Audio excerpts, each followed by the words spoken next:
ছাত্র জনতার আন্দোলনের মুখে গত 5 আগস্ট পদত্যাগ করে ভারতে পালিয়ে যান শেখ হাসিনা। এরপর থেকে ভারতের আশ্রয়ে সেখানে 2 মাস অবস্থান করেন।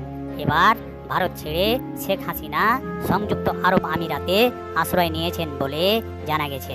তবে ঠিক কবে নাগাদ তিনি আরব আমিরাতে পৌঁছান তা এখন পর্যন্ত জানা যায়নি।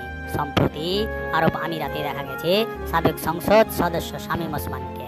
ধারণা করা হচ্ছে আরব আমিরাতে আজমান শহরে শামীম ওসমানের বাড়িতে শেখ হাসিনা আশ্রয় নিয়েছেন। এর আগে একাধিক সূত্র জানায় যুক্তরাষ্ট্র ভারতের কাছে জানতে চেয়েছে শেখ হাসিনা কিভাবে কোন ব্যবস্থায় দিল্লিতে অবস্থান করছেন।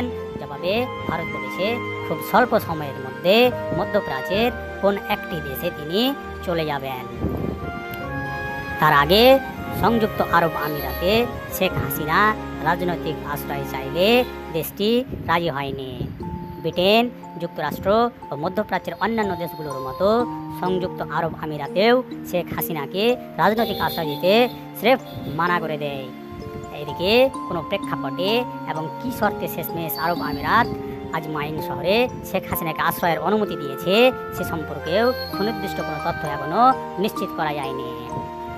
আরব আমিরাতে আজমাইনে শেখ হাসিনা ঠিক কতদিন অবস্থান করবেন এবং তার পরবর্তী গন্তব্য কোথায় সে বিষয়েও জানা যায়নি।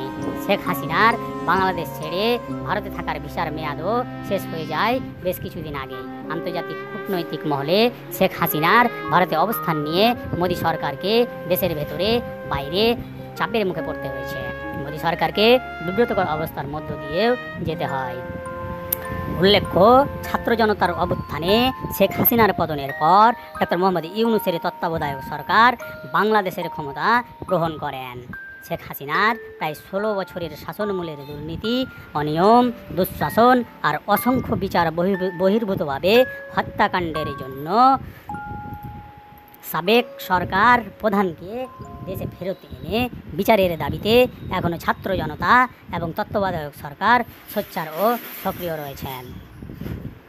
ভিডিওটি ভালো লাগলে লাইক, কমেন্ট, শেয়ার, সাবস্ক্রাইব করে পাশে থাকা বেল আইকনটি বাজিয়ে দেবেন। ধন্যবাদ সকলকে। Thank you for watching.